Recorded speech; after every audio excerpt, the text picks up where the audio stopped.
Parce qu'aujourd'hui, les entreprises ont de plus en plus de mal à offrir des postes pour valoriser les salariés qui sont les meilleurs. Auparavant, le bon pro, le salarié qui apportait le plus de performance, rapidement pouvait progresser au niveau des échelons, devenait chef d'équipe, voire chef d'atelier. Aujourd'hui, dans le cadre de l'optimisation des organisations, dans le cadre du lean management notamment, tous ces postes se réduisent et donc il est difficile pour les entreprises de proposer ce type de poste aux meilleurs. Ça, c'est la première raison. Une deuxième raison, c'est qu'on s'aperçoit que les grilles de rémunération au sein des entreprises sont de plus en plus serrées et qu'il est difficile de valoriser dans le cadre de ces grilles de rémunération, si on en reste au coefficient, là encore de valoriser ceux qui apportent une véritable valeur ajoutée, une plus grande performance. Donc c'est la deuxième raison. Et enfin la troisième raison, c'est que de plus en plus de salariés au sein même de l'entreprise souhaitent être reconnus et valorisés de manière sonnante et trébuchante à court terme, puisqu'on est plutôt dans une société où la culture individualiste irrigue les salariés, et donc les salariés eux-mêmes souhaitent être les meilleurs, notamment, souhaitent voir reconnus leurs performances à plus court terme qu'auparavant.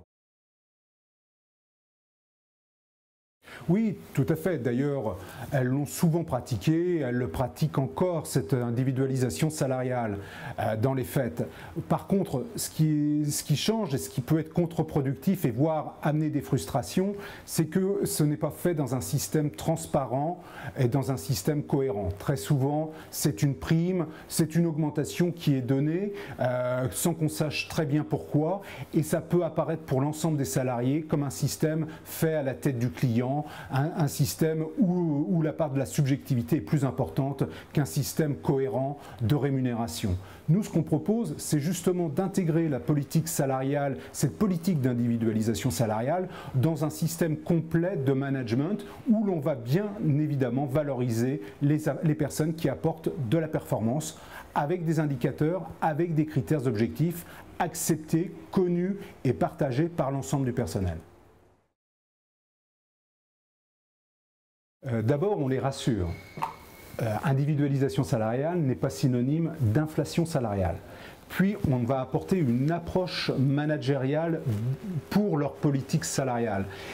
On n'a pas une vision comptable de cette politique de rémunération, c'est bien ce que l'on vise et ce qu'on apporte à l'entreprise, c'est plus de performance de la part de leurs salariés, plus de performance pour l'entreprise. Enfin, troisièmement, une méthodologie et des outils qui vont favoriser la cohérence, la transparence, des évaluations plus objectives et une dynamique de progrès de la part des salariés qui seront évalués dans ce cadre que nous proposons. Essentiel, c'est elle qui pilote le système au regard des directives de la direction générale et des objectifs qui lui sont fixés. Deuxièmement, c'est elle qui est garante de la cohérence de ce système. Enfin, elle devient conseil, la fonction RH devient conseil auprès des responsables de service dans les décisions d'évolution de leur personnel.